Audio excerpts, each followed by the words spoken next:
श्री स्वामी समर्थ. जय गजानन माऊली.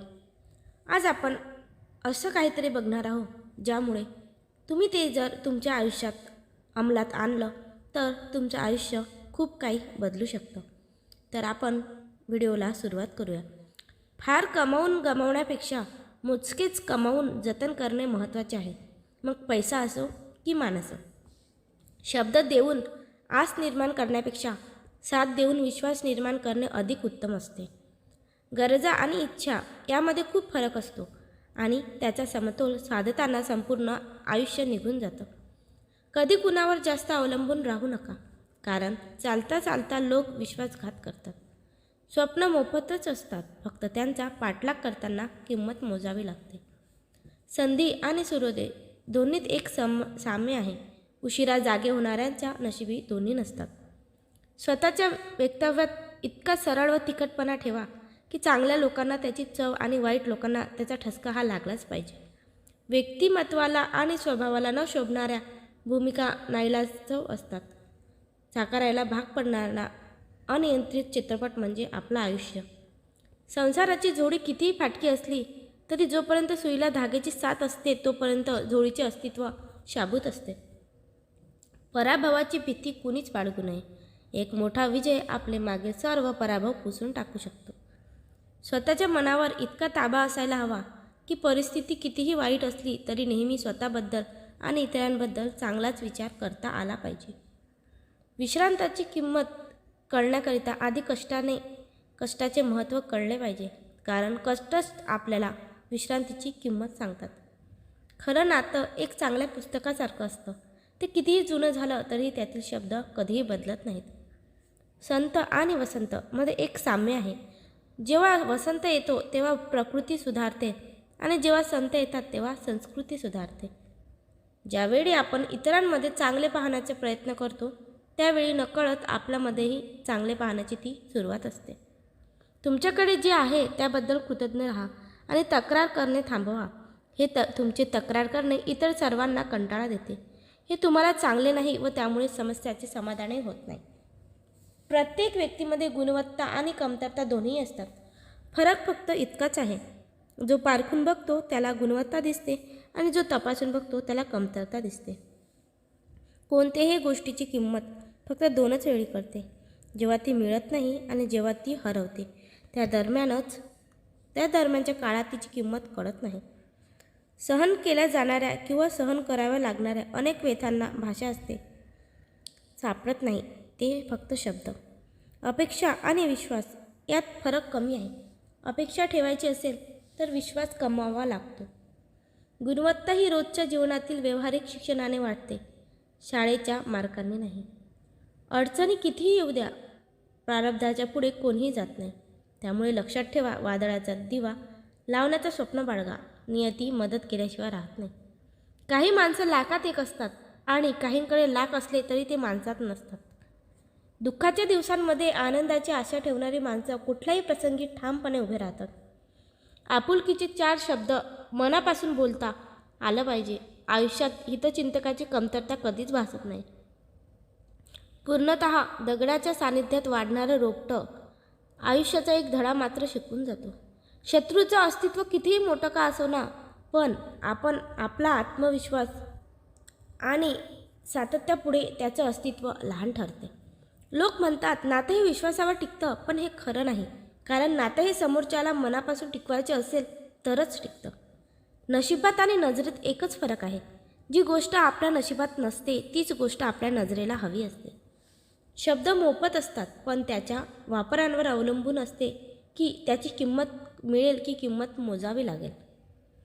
परिस्थितीच्या हातातील कठपुतली कधीच होऊ नका, कारण तुमचे परिस्थिती बदलण्याची ताकद असली पाहिजे. विश्वास हा खोडरबर सारखा असतो. तुम्ही केलेल्या प्रत्येक चुकीबरोबर तो कमी होत जातो.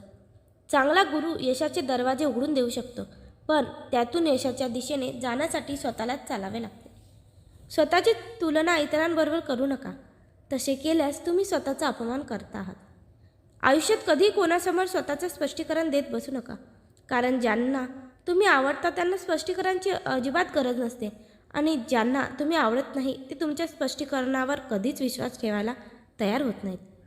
सत्य ही एक अशी श्रीमंती आहे की जी एकदाच खर्च करून त्याचा आयुष्यभर आनंद उपभोगता येतो. पण असत्य ही एक प्रकारची कर्ज आहे, ज्यामुळे तत्काळ सुख मिळतं, परंतु आयुष्यभर त्याची परतफेड करावीच लागते. कोणाचीही सावलीखाली उभं राहिल्यावर स्वतःची सावली कधीच निर्माण होत नाही. स्वतःची सावली निर्माण करण्यासाठी स्वतःच उन्हात उभं राहावं लागते. आपल्या नियतीचे मालक बना, पण परिस्थितीचे गुलाम बनू नका. माणसाला दोनच गोष्टी हुशार बनवतात, एक म्हणजे वाचलेली पुस्तकं आणि दुसरी म्हणजे भेटलेली माणसं. भूक आहे तेवढे खाणे ही प्रकृती, भूक आहे त्यापेक्षा जास्त खाणे ही विकृती, आणि वेळप्रसंगी स्वतः उपाशी राहून दुसऱ्याची भूक भागवणे ही संस्कृती. डोकं शांत असेल तर निर्णय चुकत नाही, भाषा गोड असेल तर माणसं तुटत नाहीत. जिंकणे म्हणजे नेहमी फक्त पहिला येणे असं नसते. एखादी गोष्ट पूर्वीपेक्षा जास्त चांगली करणे म्हणजेच जिंकणे होय. या दोन गोष्टीमुळे जग तुम्हाला ओळखते. तुमच्याजवळ काहीच नसताना तुम्ही बाळगलेला संयम आणि तुमच्याजवळ सर्व काही असताना तुम्ही दाखवलेला रुबाब. बोलून विचार करण्यापेक्षा बोलण्याआधी विचार केलेला कधीही चांगला असतो. खूप माणसाची स्वप्ने या एका विचारामुळे अपूर्ण राहतात की लोक काय म्हणतील. मनुष्य जवळची नम्रता संपली की त्याच्या जवळची माणुसकीच संपली म्हणून समजावे. जीवनात चांगल्या माणसांना शोधू नका, स्वतःच चांगले व्हा. कोणीतरी शोधत तुमच्याजवळ येईल. भरलेला खिसा माणसाला दुनिया दाखवते, रिकामा खिसा माणसाला दुनियातील माणसे दाखवते. नेहमीच नसतं अचूक कुणी, घड्याळ देखील चुकतं राव. जिंकलो जिंकलो म्हणता म्हणता निसटून जातो हातून डाव. पडत जातात उलटे फासे, भरा सोबत फिरतात वासे. आधारांचे हातही मग होत जातात दिसेनासे. अशा वेळी मोडू नये, धीर कधी सोडू नये. नशिबाच्या नावानेही उगाच गळा काढू नये. जेव्हा फोल ठरतात दावे, कळत नाही कुठे जावे. सगळी दार मिटतात तेव्हा आपणच आपला मित्र व्हावे. मग अचूक दिसते वाट, बुडण्याआधी मिळतो काठ. हसत हसत झेलता येते खडक होऊन प्रत्येक लाट. म्हणून म्हणतो फक्त एकदा केवळ इतकं जमवून पहा. मित्र सखा जिवलग यार स्वतःमध्ये शोधून पहा. चांगला नाही असं खूपदा बोललं गेलं तेव्हा मी हा विचार केला. मला तर मी योग्य वाटतो, मग समोरच्याला चुकीचा का वाटतो? तेव्हा मनातून एकच आवाज आला, समोरच्याला आपल्या काही गोष्टी स्वीकारल्या आल्या नाही की तो आपल्याला चुकीचं ठरवतो, बाकी काही नाही. जो तो त्याच्या जागी योग्यच असतो. त्याच्या नजरेने त्याच्या मनाने ठरवलेले तेच खरं असतं त्याच्यासाठी. दोन बाजूतील एक बाजू नेहमी ठळक असते, दुसरी धुसर असते. आपण दोन्ही बाजू बघितल्या की हे समजतं, जो तो ज्याला त्याला योग्यच वाटत असतो. म्हणून दरवेळी समोरच्या व्यक्ती चुकीचा आणि आपण बरोबर आहोत असं वाटत असतं. घरातील साधा काचेचा ग्लास तुटू नये म्हणून लोक तो किती काळजीपूर्वक जपतात, पण हीच लोक दुसऱ्याची मनं आणि भावना किती निष्काळजीपणाने हाताळतात.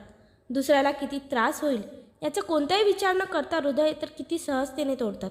बहुतेक आपल्या भावना आणि मन त्यांच्यासाठी 50 रुपयाच्या ग्लासपेक्षाही कमी किमतीचे असावेत. ज्यांचे कर्म चांगले आहे तो कधी संपत नसतो.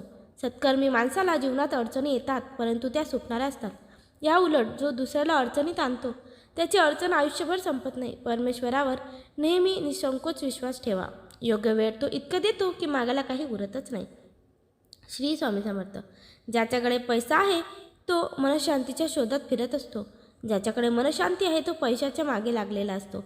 पण एकमेव श्री स्वामी समर्थांचे भक्त असे आहे ज्यांच्याकडे महालक्ष्मी आणि अन्नपूर्णा या दोघांचीही काहीच कमी नसते. कधीकधी आयुष्यात खूप दुःख यातना सहन कराव्या लागतात. असं वाटतं की खरंच देव आहे का, इथपर्यंत शंका येतात. पण खरं तर हीच वेळ आपल्याला परीक्षेची असते. विश्वास ठेवा, इथूनच स्वामी लीला सुरू होते, इथूनच खेळ सुरू होतो. फक्त विश्वास तुटू देऊ नको. आई बाळाला हवेत फिरकावते, काही क्षण ते हवेत असतं, पण ते हसत असतं, कारण त्याचा विश्वास असतो कोणी आहे जो आपल्याला पडू देणार नाही. तोच विश्वास तुमच्या स्वामींवर हवा. कधी कधी वाटतं हे कसं होईल, हे शक्य आहे का, पण लक्षात ठेवा हे तुम्ही तुमच्या बुद्धीच्या कुवतेवर शक्य आणि अशक्य ठरवता. पण स्वामींना या जगात अशक्य असे काहीच नाही. स्वामी तेच देतात जे तुमच्यासाठी योग्य आहे. फक्त तुमचा स्वामींवर विश्वास असायला हवा. तुम्हाला जर आजचा व्हिडिओ आवडला असेल तर चॅनलला सबस्क्राईब करा आणि व्हिडिओला एक लाईक करा. त्याचबरोबर बेल आयकॉन क्लिक करा. तुम्हाला जर आजचा व्हिडिओ आवडला असेल तर तुमच्या नातेवाईकांना शेअर करा आणि मित्रमैत्रिणींनासुद्धा शेअर करा, त्यामुळे ते सुद्धा या व्हिडिओचा लाभ घेतील. व्हिडिओ शेवटपर्यंत पाहिल्यासाठी तुमचे खूप खूप मनापासून आभार. धन्यवाद.